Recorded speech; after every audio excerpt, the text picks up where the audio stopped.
There, and I think there are people that actively that believe in the devil and that actively seek the devil out, or perform acts, or find interests that cater towards a sinful life or a certain way of thinking. But I think the true way to come to the understanding that the devil exists is when you attempt to walk a godly path, Mm-hmm. because that when you are attempting to live righteously and follow Christ and picking up your cross and carrying it, I think that's when that opposition really starts to present itself, and it's not like a table. Like you can feel the table. You're like, oh, here's a table right here. Or, oh, there's a mountain over there. I can see the mountain with my eyes. I can touch the table. It's like, okay, when I am led down this path, or when I am trying to build momentum by living a righteous life, that's when the temptations, that's when the oppression starts to come in. And especially if you've already established that falling into sin and acting on these vices makes you feel bad, right? If it makes you Right. feel shameful or guilty, of course you don't want to feel these things, but the fact that you feel them in response to performing an act that goes against God is actually quite a good thing, because then Yeah. you realize, oh, okay, I shouldn't be doing this. I need to recalibrate my behavior and go back in this direction. Um, and a lot of that is through the presence of that opposition that is coming in against you.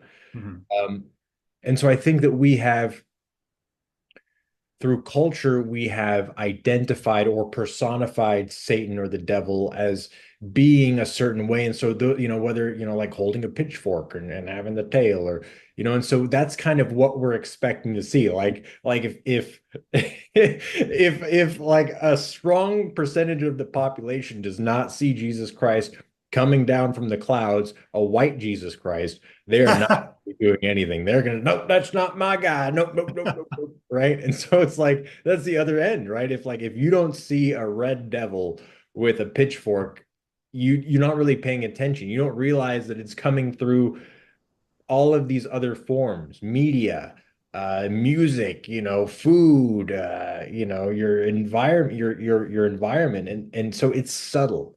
Mm-hmm. I think that's the key word, is it's subtle. And so you can't really, when you're attempting to live a righteous life, you have to, it's like the watcher must be present at all times so that you don't fall into sin, because again, it's not like there's a door that has sin written on it and you're like, oh, I'm going to go through this. Right. It starts with a thought or a feeling, and then that emerges, whether it's bitterness, animosity, uh and so you maybe chew on that thought a little bit. Ooh, that bitterness. I don't know about that, but let's see where that goes. And then, Mhm. a week later, you're doing all sorts of crazy stuff. And so you have to remain vigilant if you're wanting to walk that righteous, godly path, because that's when those barbs are going to start presenting themselves, and those thorns are going to come at you, and that lion's going to be coming in looking for a chink in that armor.